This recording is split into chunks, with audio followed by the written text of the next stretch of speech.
like it's a legit program. Okay. All right, we are on the air with Dylan Wade and Daniel Lewis Crumpton. How are you guys doing tonight?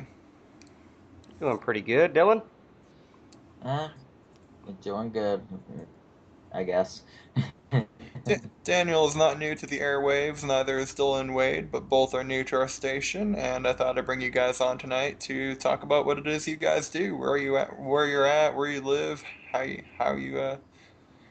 you know, Dylan, introductions. go ahead, Dylan. You've been in radio longer than me, man. Yeah, but I'm not in it right now. I went on so many stations I can't even remember all of them. Never stayed on one for more than a month though, so not sure what that not sure what you can take out of that, Sounds but like you're cursed. yeah, Uh, hell, I started out with fundamentalist Christians. That really? was fun. Wow. Oh no, sounds terrible. Let's hear about it. You, Fox, you were there. Yeah, man. You know what? We don't need to talk about that. We don't need to talk about that shit. Yeah, My here, dog listen doesn't to want his to talk dog. about Listen it to his either. dog. His dog knows what's going on. Yeah, next you're going to be talking about lotion in a basket. Oh Tim and man. Daniel. Let's move on. Let's move on. Oh Uh, my the movie references will be there god. throughout the whole show. Daniel and I are movie buffs. Yeah. Nice, nice, nice. You do a show with Daniel about aren't you the guy who does a show with Dylan about movies and stuff? Yeah, Dylan, he writes movie reviews and such for ZenInTheCar.com, and we did do what I call philosophy and film on the Ochelli effect a while back over Fight Club, and I thought it was such a good conversation that it would be like a staple of Zen in the Car Radio, which just started airing about 2 weeks ago on American Freedom Radio. That I thought that me, Chuck, and Dylan would do regular exposés of films that are drenched in philosophy. I think right now, and I Yeah, did. By the way, Dylan, I did talk to Matrix. Chuck, and we will be doing the Matrix, the first Matrix, the three of us. Awesome. So yeah, so Dylan is a part of the Zen in the Car family. And Chuck now is a member of the Zen in the Car family. If you go to zeninthecar.com right now, you will find a maintenance page. Do not worry. Today is the 22nd day of January. So if you're catching this later, it probably will be up. But every year, zeninthecar.com goes on break around the end of November through December and the first of the year. This is something we do every year. And basically, it's to let everyone who writes or contributes in any way to zeninthecar.com kind of recharge their battery so we don't get burnt out. Because or I don't know how familiar are you with zeninthecar.com and what we do, Fox? Frankly, I just jumped into it. I checked out the AFR archives, looked up your YouTube channel, listened to a bit. Had to go to work that day, but I'm not entirely familiar, to be frank. I've heard the name. Haven't really. Okay, I'm yeah. not familiar. Well, let me go ahead and I'll give you a background on what it is. I'm a writer, by that's my first best destiny. Came out of my mother's womb with a pen. I've been, it's always been my desire to be a novelist. And like I said, earlier, if you would have asked me a few years ago if I'd be doing radio or anything like a YouTube channel, I hadn't planned on any of that. But I'm kind of like I go where the universe tells me to go, and I do what the universe tells me to do. And so ZenOnTheCar.com came around a few years ago, and essentially what it was at the time that I was exploring my spirituality beyond fundamentalist Christianity, which I live in the Bible Belt, so that's it, typically fundamentalist Christianity is the net that you're going to get caught in when you start seeking Yeah. what we call God. So Even over here in Jersey, Yeah. fundamentalist Christianity is very prevalent. oh well, I haven't been to Jersey, but so I don't know, but I do know here in the Bible Belt, it's you know I think I live near a town called Macon, Georgia, which has I think it set a world's record for having the most churches on a city block, of anywhere, you know. But so Impressive. uh, um, I actually most people know that I actually used to be a Sunday school teacher. I used to teach apologetics for the Independent Southern Baptists. Um, and it was in 2011 when I lost my dad um, that, it takes an event like that, a traumatic event like that, to make you question your faith, what you've been taught about spirituality, religion, God, where the spirit or soul goes when they leave the body. And so I had a lot of questions about things like that. And it sent me on a quest, and tomorrow night on Zen in the Car Radio, I hope everybody checks it out on American Freedom Radio. We're going to be having a spiritual teacher who is very, very profound. His name is Jesse Harriet, and I'm going to be addressing some of this stuff tomorrow night. Um, and it's the idea of what's the difference between religion and spirituality. So before ZenInTheCar.com kind of came about, I went on a quest to explore other faiths besides Christianity. First, it led into Buddhism and Hinduism, and then I read the Quran. I began to study the belief systems of Native Americans, and as I went on this life's journey, I discovered that really all of these faiths are saying the same thing in different words to different cultures and different time periods, you know. And it became overwhelmingly apparent to me that the entire purpose of religion, organized religion, is to put walls of separation between us. My Uh, God, right?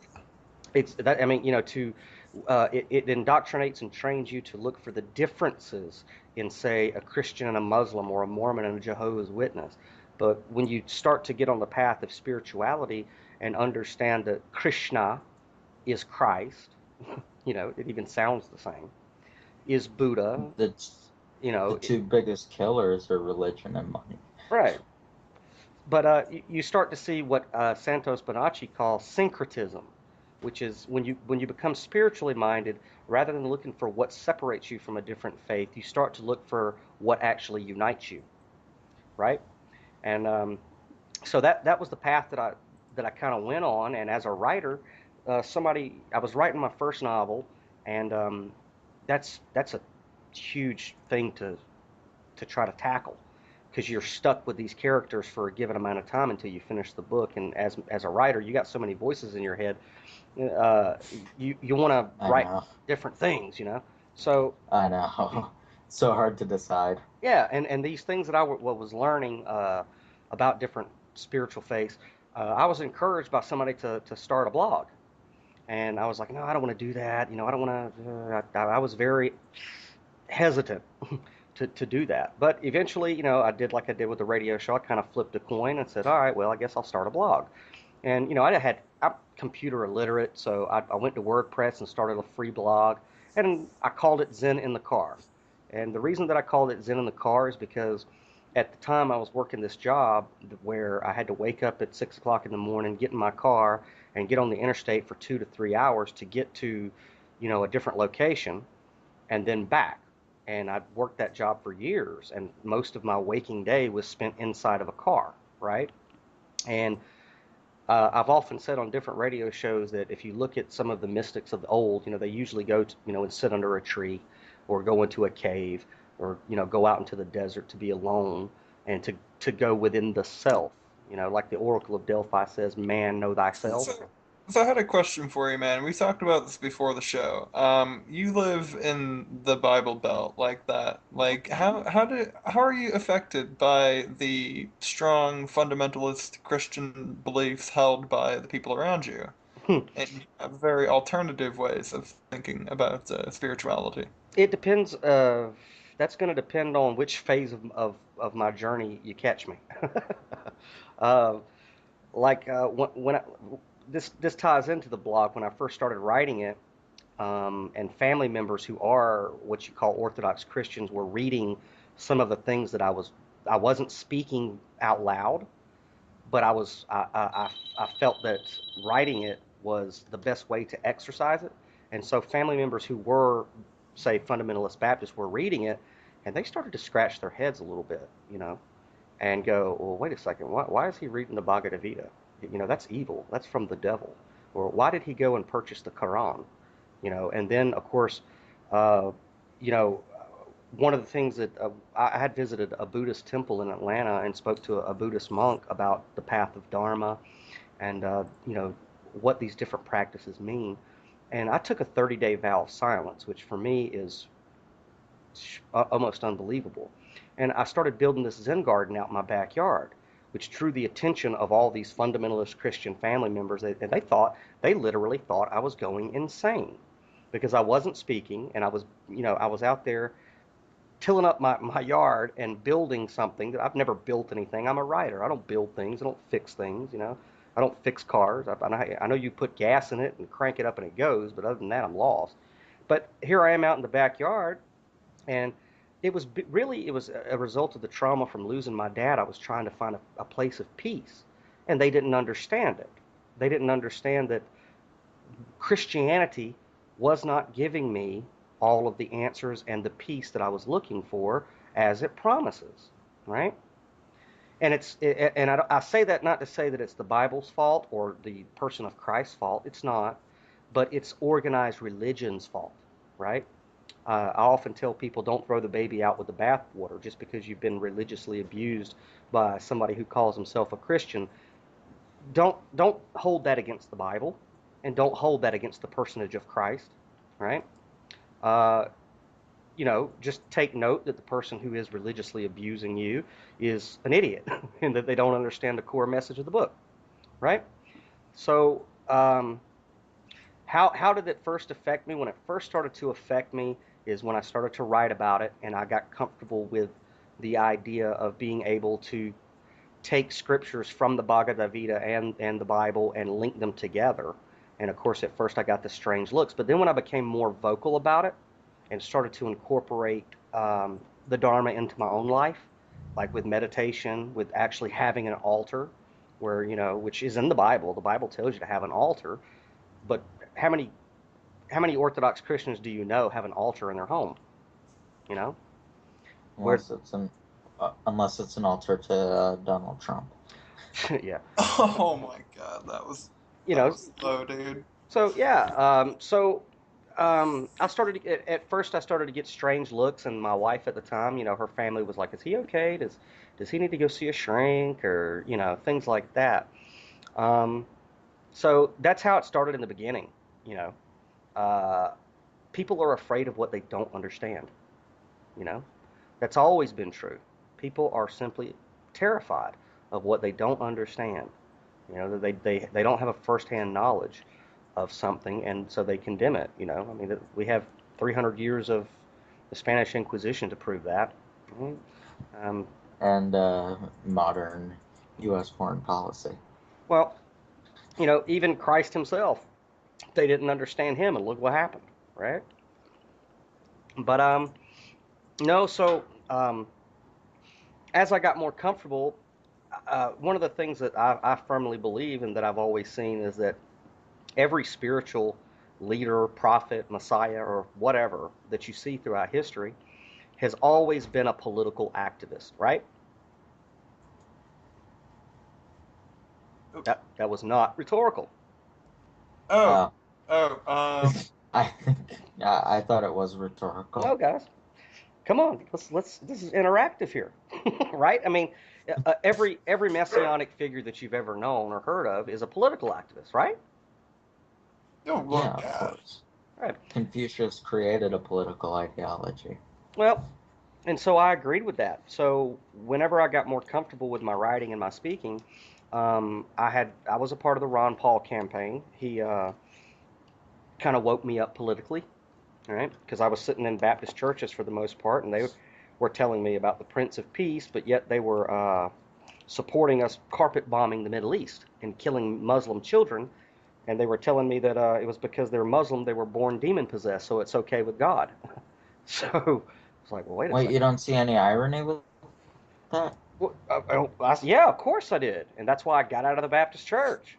Is because I said this is not what I'm reading in this book is about a man who is the Prince of Peace, but coming from the pulpits of churches across the country is that we need this is a God's holy war against Islam, right?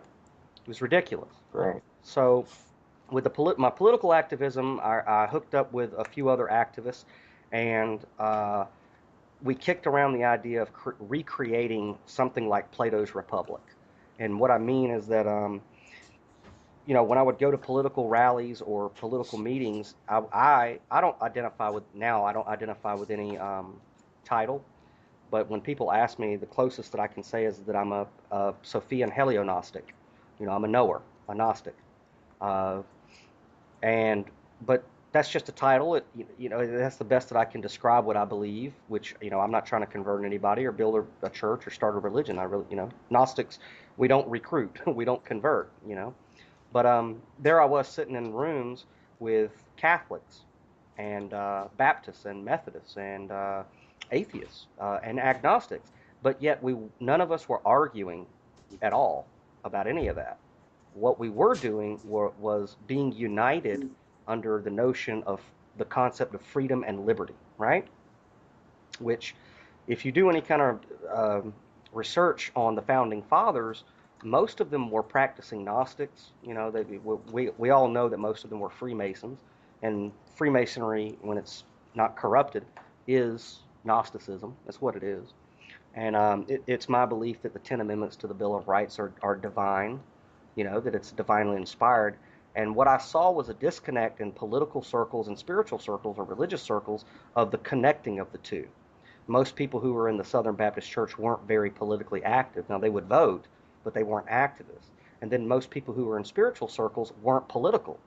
And so the concept of Zen in the Car was to marry the two, was to get spiritual people involved in politics and political people involved in spirituality, right?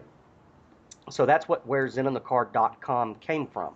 That's why if you go to the site or you go to the YouTube channel, you'll find that perspectives are offered from every point of view. Atheists, we even have a witch, a Wiccan.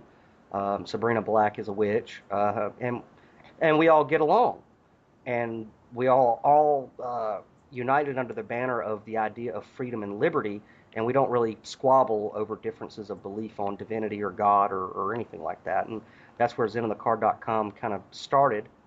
And we have contributors that come and go, and every year it changes, and the focus on it changes. And so that's where it's at right now. Right now it's being rebuilt because the latest events in Oregon have kind of shifted what's going to be happening with the website. But what's your take on what's going on in Oregon? Oh man.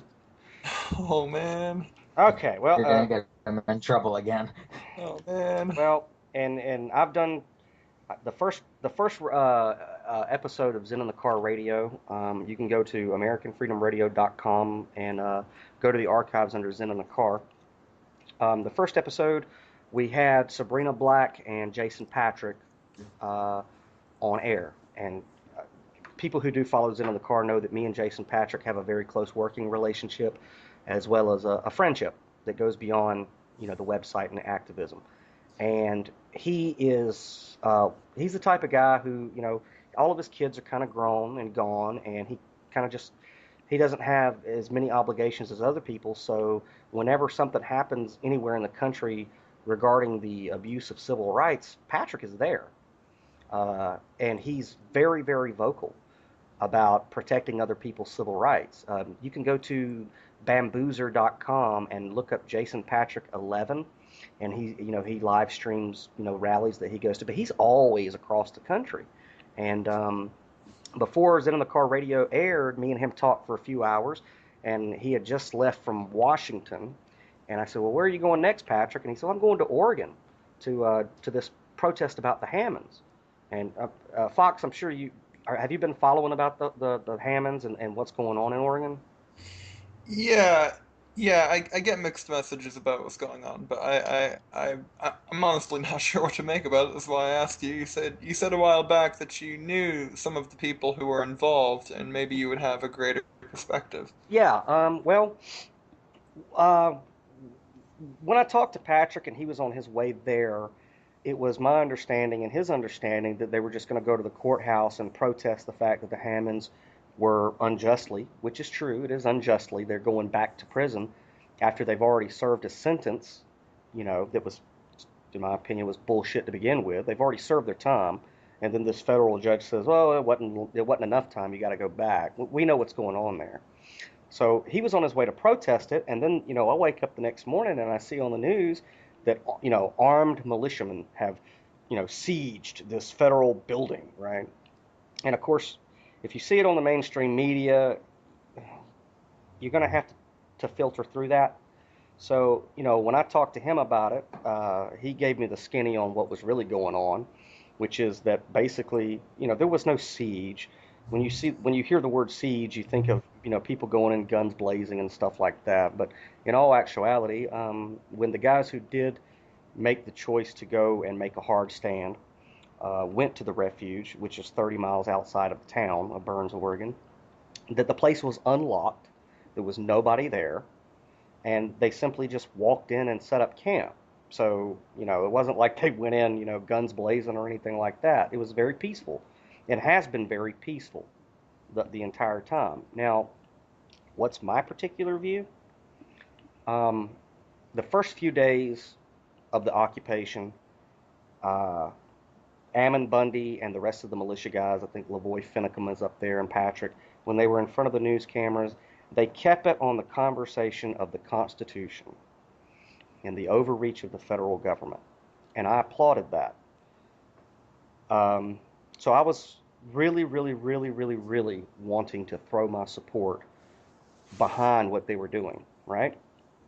Um, but as the days went on and the mainstream media, they kind of got the spin that they needed to get, so they're really not paying attention to Burns, Oregon anymore. Uh, Now what you see happening, if you want to stay up to date, is people who are, quote, in the alternative media, all right, who are there and have access to the facility, have hijacked the message.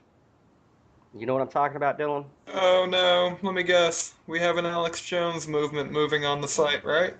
I'm not going to name names, but you have personalities very much like Alex Jones that are there that have hijacked the message, have completely overshadowed what is what the intention of the occupation was supposed to be, and have made it about themselves, and have utilized this event to get subscriptions, to get donations, to get ratings, right? But So, by the way, your Facebook posts have been brilliant. Oh, thank. definitely. Oh, are you talking about the updates on Oregon? Yes, Yeah. Yeah, they've been wonderful. and that's just me poking fun at the sensationalism that's coming out from these quote unquote alternative media outlets. Okay, which is, it, fear porn. Whenever these alternative media outlets who, by the way, we're alternative media, all three of us, right? Absolutely. Yeah. And I don't have a staff. Do any of you? No, I'm doing this actually, frankly, I'm doing this on my own, alone, in a room with a $300 laptop. Right, I and don't I even have a get business card if paid. you get I I have don't a even get business card paid if you guys to do want this. one. yeah, and I don't have a studio. I don't have a studio. I don't have, thousands of, well, multiple thousands of dollars worth of equipment. It's questionable. I mean, like Alex Jones, for example, because he's an easy target. Mm, He is absolutely loaded. I mean, where does all that money come from? It's a good question. It's a good question.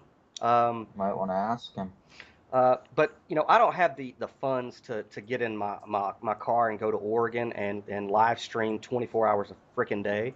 I don't have that kind of money, and I'm alternative media, so it does beg the question. Um, If I did that, I would be homeless if and when I came back, yeah, or when and if. and of course from whenever these quote unquote alternative media figures, every other day we're getting news from these outlets that are supposed to be on the side of the liberty movement that the FBI is staging here or there. They're preparing special forces and special ops, and there's going to be a bloodbath. And then, like just a few hours later, it comes out that that was total bullshit. Yeah, That yeah. that the federal government is like they're playing, spades at the airport. They're not really doing anything. But then the personalities that are reporting these things, after it comes out that they're lying through their freaking teeth, they don't even respond to that. They just kind of move on, and then they come out with something else like this. The latest thing is that the FBI has, brought in trauma teams and all this other crap. And then they hype that up, and then their subscription list goes up, and then, you find out later, no, that's just total bullshit too. So now that that's what's happening, and now that these quote unquote alternative media figures have taken this event by the neck and made it their own, um, I think that the occupation is the longer that it is being drug out, the worse it's making it for the liberty movement. And it's been very, very obvious to me when I watch unedited footage of town hall meetings that overwhelmingly the people of that county do not want the militia there any longer. Now, I said this on the last episode of Zen in the Car Radio with Chuck. You know, yeah, I agree with freedom and liberty and restoring the republic and all that. That's great. But if you were to ask any of these militia guys if they agree with the United States being the policeman of the world and sending troops to Afghanistan, Iraq, and all these other places to Oh, force our way of life on them, they would say half of them would overwhelmingly, say yes. no, I don't think so.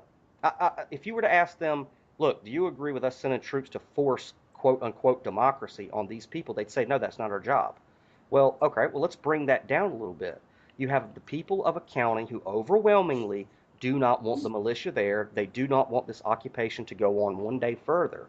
But these quote unquote liberty militia guys are still there. They won't go home.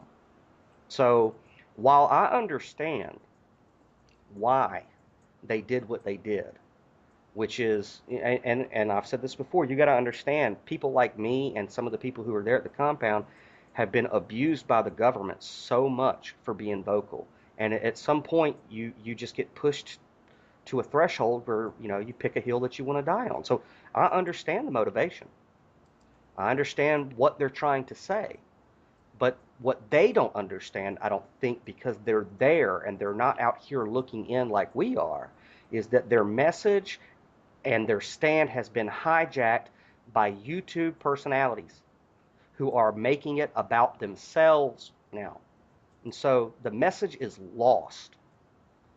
And so it's a fruitless effort, in my opinion. And I say that with all respect to them because my friend Patrick is there. He is determined to stay there.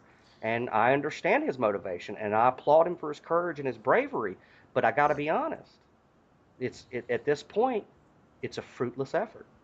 And this has been an issue for a long time. I mean, how do we combat this issue? You'll notice that there are YouTube personalities from Dutch Sense to Dabu7 to Alex Jones and Jason Bermez and We Are Change, who who are very popular and do hijack these movements and have for a while. But then you'll have people like us who post legit, get it up on YouTube, and it gets either taken down by YouTube, as opposed to like not on the other end, or flagged down by those very people, taken down, and our stuff is being targeted by those people who seem to serve as an organized committee of themselves. That's why um, I'm getting an echo. Feedback, echo. Hello? Yeah. All right. That's better. Wait, hold on. It might be me. Hold on. Let me pull it back a little bit. All right. How about I now? like How the about now? echo tape. Okay. Yeah, but yeah, I fixed the issue. I, that's why I'm very careful, and that's why I've been adamant not to mention any particular person's name, because it's. I'll let you pick and choose based off of the actions that you'll know them by their fruits. So I'm just not going to say their names, but anybody who has any common sense that's listening, they know who I'm talking about. So I don't say their names. I don't give them any internet traffic. Uh, so they can't flag me if I put up whatever I'm going to put up. Look, um, if you're out there and you're watching quote unquote alternative media that's on site and they are sensationalizing things and making it more about themselves and what they are doing. And it's like in the Bible, the devil or Lucifer, he kept saying, "I will ascend my throne above the stars of God. I will do this. I will do that." Whenever you start seeing a person do that, you better be careful. When it becomes more about them than the overall movement. And at this point, I believe that those type of people who are glory hounds, um, they've completely destroyed any hope that this Oregon issue can have to do any real good. In fact, this ties back to the Bundy Ranch in 2014, and that was great. That was a great endeavor, and it showed that we could stand toe to toe with the federal government, not fire a shot, and the federal government would back off. It was great. It was one of the greatest victories the Liberty Movement had in a very, very long time. But and I used this analogy with Chuck the other night. It's like being an alcoholic. Whenever you get sober, you can go 30 years sober, and then you fall off the wagon one time and go on a bender, and guess what? Nobody remembers the 30 years sober anymore. I only remember when you fell off the wagon, and this issue with Oregon has completely erased the progress that was made at the Bundy Ranch, in my opinion. I'm sure that the guys who are on the ground in Oregon would disagree with me, and they're entitled to that. There's no hard feelings on my part for disagreeing with them. Oh But no, I completely agree. but what this has done, and one of the reasons that the FBI hasn't done anything is because this is serving their purpose. The FBI wants people who mention the Constitution to look like, backwoods hillbillies. They want people who are in the militia to look like domestic terrorists. They want Stephen Colbert to do punchlines about these guys every other night. That's why the FBI hasn't moved in or anything, because it's serving their agenda. It's a win-win for the FBI. Look, there's not going to be any Ruby Ridge here. All the FBI has to do when they get ready is flip two switches: the electricity to that compound, and then the Wi-Fi signal so nobody can broadcast. That's all they got to do. And then all they got to do is blockade the road so no more people can show up. No one can go out and go to the post office to get supplies. And then all they have to do is wait them out. They don't have to send in tanks. They don't have to send in snipers. They don't have to do any of that. So at this point, everything that's going on at that quote unquote compound is because the FBI wants it to happen. And this is a crude analogy, but and I've used it before. The reason I don't think that the guys who are on the ground, who are good intentioned guys, okay, they're great people. It's like being in an orgy and being in a balcony looking down at the orgy. If you're in the orgy, you're just lost in the chaos of it. But the people who are up on the balcony are going, "That's fucked up. Look at that shit down there. That's fucked up what that dude's doing." You know. And so the guys who are at the compound, unfortunately, uh, what they're doing. I love your analogies, Daniel. Well, I mean, and it's crude, but it's true, right? But what's going on, I believe, is that the guys who are there, they're not paying attention to any other media except for the media that's there, which is all about self-promotion and hype. So it's like Narcissus, right? And you guys know the story of Narcissus, right? Mm. Kind of. Mm-hmm. I've heard it. Dylan, you know it? Mm-hmm. Tell the story of Narcissus. Hold on. Our connection's gone to shit again. Dylan? Dylan? Well, can you hear me? I can hear you. All right. Well, the story of Narcissus is, basically Narcissus was so beautiful, and he was, came from the gods, and Nemesis wanted to put a stop to Narcissus, so he lured him to a lake where he saw his own reflection, and became so enamored with his own reflection that he had no will, any longer to do anything, and he died, by looking into his own reflection. And I think that's what's happening to the guys who are at the compound, is that They become so enamored with looking at YouTube videos and live streams from quote unquote alternative media personalities that they're looking into their own reflection, and they don't realize that, the only people who are really given any attention anymore are these alternative media personalities who are making a lot of money at their expense and at the expense of the liberty movement as a whole. And I think that's what's going on. Sorry about that. No worries. Sorry about that. The winter storm is coming. Does that make sense? Yeah, yeah, yeah, definitely. It's a bit of a self-obsessed movement at this point, and I I think maybe I don't know, guys. Solutions? Um, Um, Go ahead, Dylan. so what solutions to what problem? Well, I mean, The organ problem? not so much the Oregon problem, but how it's being hijacked. How all of these movements, all of these events similar to it Have have been just hijacked. yeah been hijacked by the alternative There's media, there's no supposed way to alternative stop it. media. There's no way to stop it. There is no solution. People love fear. Fear sells. It's what the mainstream media has done for decades.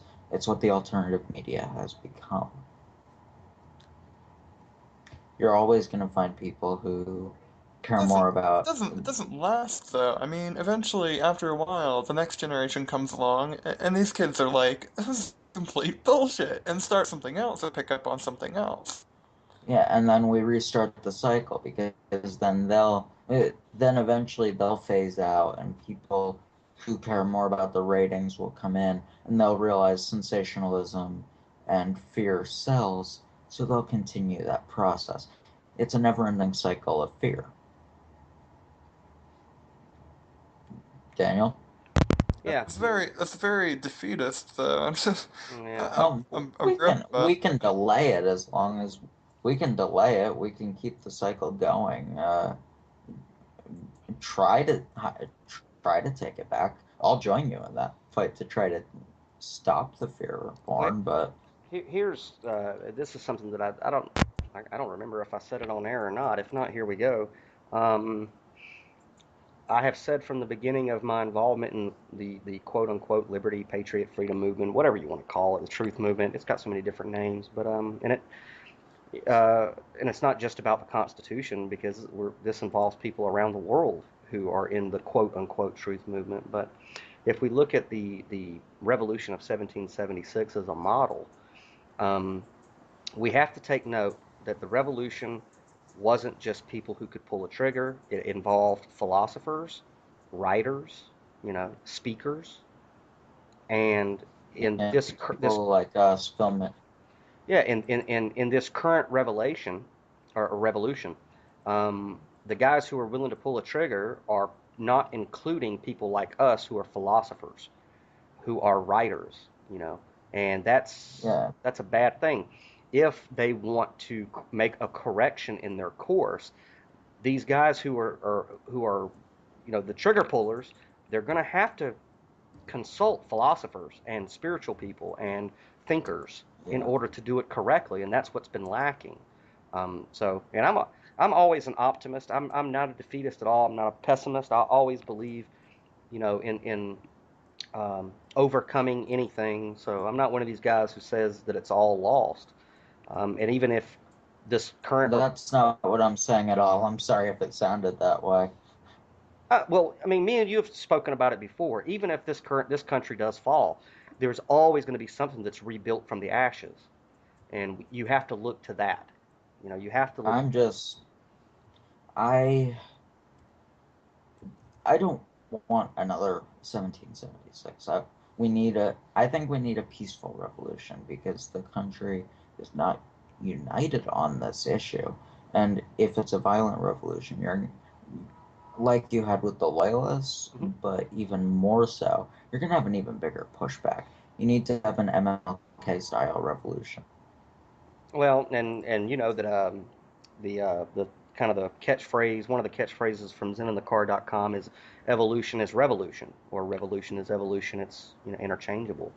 Um, Another thing that I don't believe a lot of these militia guys or people who are in the liberty movement, they're not looking at the bigger picture of human evolution. They don't want to. I'll just be blunt. Do you guys listen to people like David Icke or Jordan Maxwell or Michael Tessarian? Do you guys listen to people like that? Not Max recently. Maxwell, Maxwell, yes. Ike, and the other one, no. Okay, well, there's I stay in metaphysical and spiritual circles, so I deal. And Santos Bonacci. Yeah, Santos Bonacci, people like that who are bringing things to the forefront of alternative media that a lot of these guys in the liberty movement they don't want to talk about, and they want to disassociate. I have had close friends in the liberty movement, like when I start talking about more metaphysical things going on, they will step away from me because they don't, they like me when I talk about the Ten Amendments, but when I start talking about, uh, other influences that are in the unseen, then they kind of step away from me, and they're willing to throw me under the bus because they don't have the well, I don't know if they don't have the capacity to entertain that what plays out here in the quote unquote physical world is a direct effect of things that go on in the spiritual realm or in the unseen. These are concepts that they haven't embraced yet. Now, I don't know why that's a problem because the founding fathers themselves, back in 1776, made it absolutely clear that what was guiding them was a spiritual force in the unseen.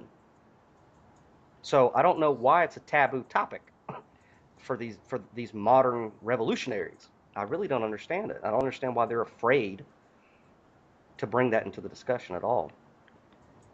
Well, I don't want to generalize here, but I think most of them, or a lot of them, maybe not most, but a lot of them are also not maybe not fundamentalists, but Christians of some kind, and they don't want to question that.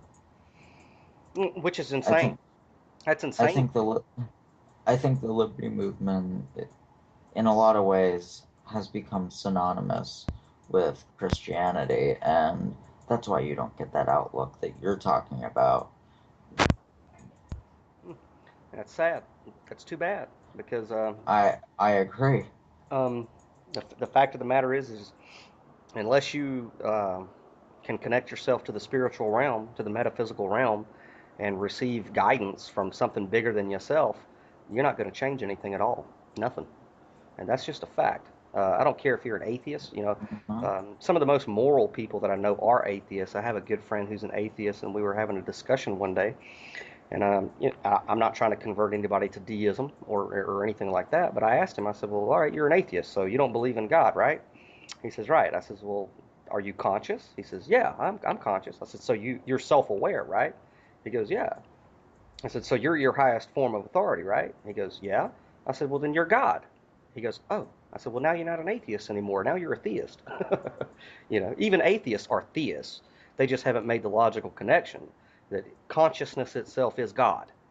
So if you are conscious, you are God. Like Jesse Harriet's coming on tomorrow night, and he always says there is no spot where God is not. Anything that you can, well, there's no place where you can go where there's not this quote unquote God. We're all God. We're all cells in the body of God.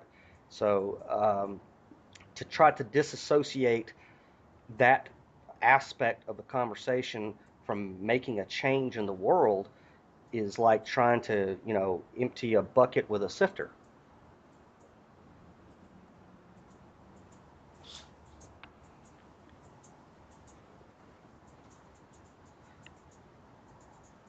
I Dylan? think we've lost Fox. No, I'm here. I'm here.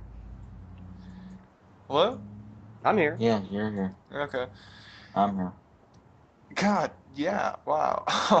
I don't even know what to say. Dylan, what do you think? The I would consider myself somewhat agnostic in terms of organized religion, but I don't know. I'd be very willing to admit I'm wrong. I'm completely against organized religion myself. I'm more of a philosopher, more of an objectivist myself. But yeah, I don't really know how to look at Uh, religion. I guess I haven't gotten to that point in my life. Well, uh, then I would really urge you, please tune in to the show tomorrow night because the the the whole dichotomy between religion and spirituality is something that we're really going to tackle. And uh, between my monologue and the guests that I have coming on, it's it's I'm really looking forward to it because this guy, I know the interaction between me and Jesse Harriet's going to be dynamic. It's going to get a lot of people thinking and connecting some dots. Are you going to be posting that on your YouTube channel? Absolutely. We will upload that for you too, and we'll also be posting the link to your channel, your website, and other content and your biographical information, both in the comments section and in the description. Well, the biographical information description to your show and the links to stuff in the comments section, and I'll put it as contact information for people to reach you through your Excellent. slot on our network. Excellent. Yeah. Unfortunately, I'm like a one-man show. I do a lot of the production and writing and all that for my stuff, but I also have to do the marketing, and I'm not the best marketer in the world. So, a lot of the best stuff that we put out is on the YouTube channel, but I am very bad at marketing, so we don't have many subscribers. Which is your Midnight Zens are my favorite part of that channel. yeah, a lot of people like those. That's I've been there live for a lot of them. They were the highlight of the night. yeah, the Midnight Zens. What those are? I mean, there's a lot of different stuff. So if anybody is listening, go to YouTube and go to Zen in the Car, all one word, and please subscribe and look through, some of the videos because there's really good stuff on there, funny stuff and insightful stuff. I don't believe, whenever you're talking about anything, politics, spirituality, or any of it, you gotta have fun, man. You gotta have a sense of humor and make it don't make it so, pie in the sky. Make it to where, Intense and personal and yeah, extreme, because a lot of that emotional nature is what fuels a lot of the fear and hate and discontent and divisiveness in the alternative media. The mainstream alternative yeah, media is fueled by that kind of fear, man. Just it don't really be is. so. It really is. So on Zen and the Car on YouTube, it shifts emotional gears a lot. There are some episodes of Zen and the Car TV which are typically longer, um, and those are more serious, like the Evolution is Revolution, parts one, two, and three. Dylan, I know you've seen those. Those are very. I mean, the second part is absolutely hilarious. Anybody who's seen it, but overall, it's a very serious piece that's about an hour and a half long. Uh, and you have the first three seasons of Zen in the Car TV, which there are some jokes here and there, but for the most part, they're serious. And I wanted to break up the seriousness, so I started doing very short, because a lot of people don't have the attention span that, say, I or you guys do, and they don't watch 2-hour YouTube videos. They watch 10 minutes or less, man. 10 minutes or less, which is sad because you miss a lot of good stuff on YouTube that's way longer than 10 minutes, But so for the people who do have short attention spans, I started cutting up funny things of, different appearances I made on different shows where, it's more loose, like on Jaded with Kim Ochelli. And so we called them Uh, Midnight Zens, and those are all less than 10 minutes. So if you want to get a taste of humor, you want to get a chuckle, go to the Midnight Zen episodes. And of course now, now that Zen in the Car radio is on, those are going to be coming out, which is, Oh basically god. nothing visual to see. Just Oh god. what's that? I said, oh good. Oh yeah, yeah. So the Zen in the Car radio episodes are up, but uh, so yeah, man. Anybody who's listening, go and subscribe. Please go and subscribe. Help us out. Every little subscription or click or like or share. Has our Has our Fight Club analysis been uploaded? Yeah, it's up there. If Yeah. you guys wanted to send me a link to that show, I can upload that or link people to it or whatever. Because I would love to hear what you guys. That was a great movie.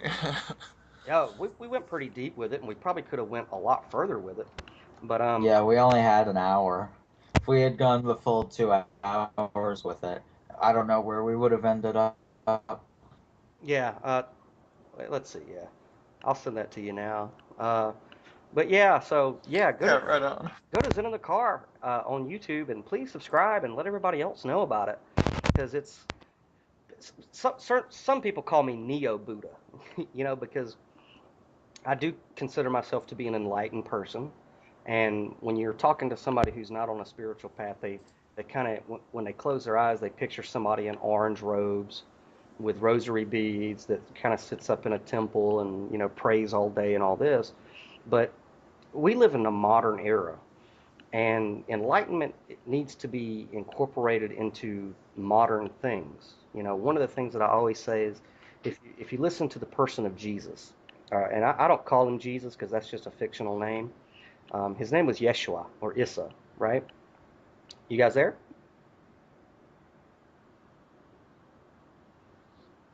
Did I lose you guys? Yep. Are you still there? Hello? Hello? Yeah, I can hear you. Hmm. But Are you there? yeah, I'm here. Hey, are you there? Yeah, we can hear you. No, you didn't lose us, Daniel. All right, all right. Yeah, your connection's gone to hell. Yeah, it sounds. Anyway, as I was saying, if you if you go and you read the New Testament or any of the Gnostic Gospels, one of the key things that sticks out is that the person that most people call Jesus or Yeshua or Issa, whenever he is trying to relate a deep spiritual truth to people, he always uses parables or stories, right? Uh, to to get the listener to identify basically what's a fairy tale. Well, if you take that concept and put it in today's society, and let's say Yeshua or Jesus was walking around today, instead of saying the kingdom of heaven is like a man who left to a far country, he would say the kingdom of heaven is like the Matrix, or the kingdom of heaven is like Fight Club. He would use modern pop culture, okay, something that's easily relatable to our generation, in order to get across deep spiritual truths, right? Make sense? You guys there? Yeah. Okay. Yeah, also, I was gonna send you a message. Yeah. We might have to cut the show soon. This is the time of night where I start having some pretty serious, consistently start having some pretty serious internet issues, and we might get cut short All right, no, either way. all right, no worries. I'll You send you. there? Yeah, I hear you just fine. Okay, okay, good. But yeah, yeah, God, I lost track. What were you saying? Yeah, I was saying, spiritual people, high up in mountains and stuff like that, praying with prayer beads or in orange robes and things of that nature. But we live in the 21st century. You have to incorporate the modern society of Yeah, you spirituality. have to incorporate modern society into spirituality as well. Yeah. Oh, by the way, Chuck Ochelli is willing to come on as well if you want to have him, if you want to bring him in.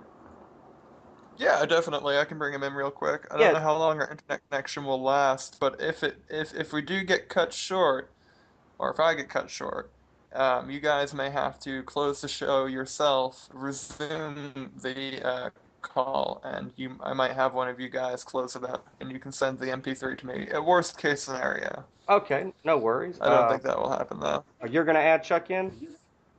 Yeah, this is why I try to do shows earlier on in the day. I'll explain it to you later. Go ahead and do that. I'm going to step away from the computer for just a second. Yeah. And yeah, just bring him in and I'll be right back. Okay. Okay.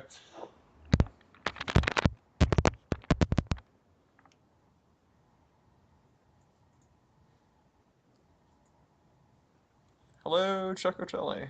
Hi, fellas, the Grand Disruptor, right? Oh, yeah. Chuck, you stole my job. I stole your job. No, I didn't say I'm the bringing the I'm entire. the Grand I didn't say Disruptor. bringing the. Yeah, right. I didn't say you're the Grand Interrupter. I didn't say bringing the entire conversation to a screeching halt, sir. I said I'm the Grand Disruptor. See, so you retain your title. All right, Good. Daniel, how you doing, I man? need to have a title. He stepped away. Oh, he stepped away. So, what is the subject being discussed, and is it still being recorded? We're I don't know. pre-recording a show, and the last few paragraphs of dialogue was about spirituality, and we were making something about philosophy, Fight Club. God, Dylan, we were talking about everything. What were we talking about? I'm back. Sorry, the Everything. whole ADD thing kicked in again. I'm like, oh shit, where are we at? We briefly See, talked you about coupled the. our. I'm Huh? sorry. Go ahead. All right, who's got the conch? No, go ahead, Dylan. Go ahead. Sorry. Uh, There we are. Come we on. were talking kind of about our Fight Club episode, but we were talking about other stuff too. All right, Daniel, all right. Essentially, Chuck. Yeah, see, Dylan has the All right, same problem I let, do. let, Really let, short attention let's span. let the professionals handle this. Damn it. All right, Chuck. Basically, The professionals. yeah, right. I know, right. Basically, I Oh was boy. making the point that uh, uh, most people who think of anybody who quote is or unquote is enlightened or spiritual, they get a visual in their head of somebody in orange robes with prayer beads up in the mountains, just praying 24 hours a day. But we live in the 21st century, and if you were to take the person of Jesus or Yeshua, who used parables or fairy tales or stories to try to convey highly spiritual messages, and you take that model to today, instead of saying, the kingdom of heaven is like a man who went into a far country, da da da da da, he would say the kingdom of heaven is like the Matrix, or the kingdom of heaven is like Fight Club, something that is very relatable to the pop culture, that spiritual people today have to adapt to the environment around them. And so uh, that's what we were saying. Bravo, much Yeah, better well, explanation than I could have given. Yeah. Way to go, extremely Daniel. true. Extremely true. Like the hero's journey can be observed in some Star Wars movies, Hmm. and this has a lot of value for various reasons, not only from the perspective of those that are struggling, but those that have perceptions, those that are on the dark side of the force, when at first look, are not necessarily really part of the dark side. They've just been misguided, and isn't that an interesting lesson in and of itself? You know what I'm saying? You can break down these things all different ways and use anything that's accessible to the audience. So yeah, that's a great way to do it. And hey, you don't necessarily have to go back to the monkey and the camel stories of Aesop's fables to make your points anymore. And why not utilize what's around us? Yeah, Yeah. perfect. Absolutely, Dan.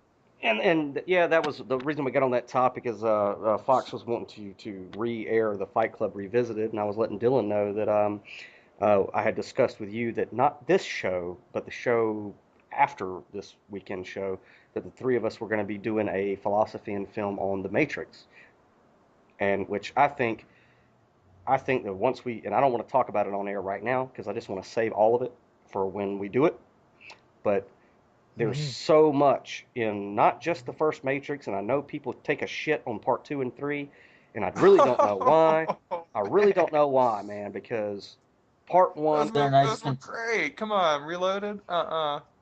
They're nice continuations of the story, but Oh, I argue against part two. I hate it. I cannot stand it. It's see, so. I can handle part two. I despise part three. oh God, So it's just you and me, Dan, huh? you're missing the forest for the trees, guys.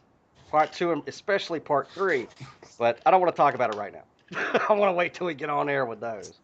Listen, just because I know, but just because I didn't watch the anime, like, the anime portions that were excerpted from the film. I watched Come on, dude. those. That film all by itself is terrible. You put it in context with some other production, sure, but guess what? I haven't watched the Animatrix. Well, I'm not going to comment. How can you not have seen Animatrix? Well, Chuck, another thing that we were The talking music about, in that movie was amazing. another thing that we were talking about in the first hour, which I know we don't want to beat this into the ground because we already did, was, and I basically summated what you and I both agree on about the Oregon situation, and that at this point the dialogue has been taken from those guys and has been hijacked by quote unquote alternative media. It's been made into a soap opera that focuses on them, gets them a lot of YouTube hits, a lot of subscriptions, a lot of donations, but at the end of the day has completely overshadowed the message that anybody who is occupying that wildlife refuge intended. And I know that you already agree with me on that, but one of the things that these two guys were asking is what is the solution to taking back the narrative from these quote unquote alternative media personalities whose names, I don't want to mention because I don't want to give them any attention. For anybody who has a head on their shoulders that's paying attention, you already know who I'm talking about, you know. But how do you, I mean, you have, and you've been called the alternative's alternative, which says a lot about where we are, that now the alternative media has been so diluted that now we need an alternative to the alternative media. Yeah, and that's exactly that. Yeah, exactly. Well, yeah, that's the truth, and here is the solution once again, okay? Because we keep having to go back to it and go back to it and go back to it. Yeah, and The I was the asking about solutions. What do you think we should do? Well, here it is. Here it is. Very simple. It's called. We need to change the groupthink here. It needs to be changed. There is too much of an adherence to the old model, the old style, and the idea that he who has accrued the most followers is the most reliable. Mm. This is not the situation. I'm being deceived by an alternative media guy who's got a lot of money and has a lot of support. It seems like. Well, you know what? A few years ago, despite recent numbers, things like CNN, MSNBC, et cetera, whose names I will deem to mention, until very recently, that was the dominating force, wasn't it? That was the dominating force, no matter how many times they lied to you, no matter how many times they ignored things that were real value, no matter how many times they told you the same BS on all three networks that were allegedly in competition with one another, no matter how many times they, shuffle chairs and play musical chairs with their personalities and everything else, and even gave a guy like Glenn Beck his own place to be. Okay, no matter how many times they did all that crap, it didn't change anything. Mm. What is starting to change it a little bit is that people are beginning to stop participating in the nonsense. So listen, you don't want the nonsense out there, don't support it, don't pay attention to it, don't cause attention to go to it. Encourage your friends to go to something of value. How about that? You know, Yeah. Chuck, you're breaking up just a little bit. Are you guys getting him Yeah, broken up? exactly. this is one way to go about it. But the biggest thing is really when you look for change in the world. But when you look for change in the world, guys, yeah, so are you actually. I don't know why. But when you look for change in the world, okay, the first place you need to look is in the mirror. Hey, guys, What it's about, man. I don't know if I made that point clearly. Hey, Chuck. so this is about the time of night where my internet. We're, Hello? we're having internet issues.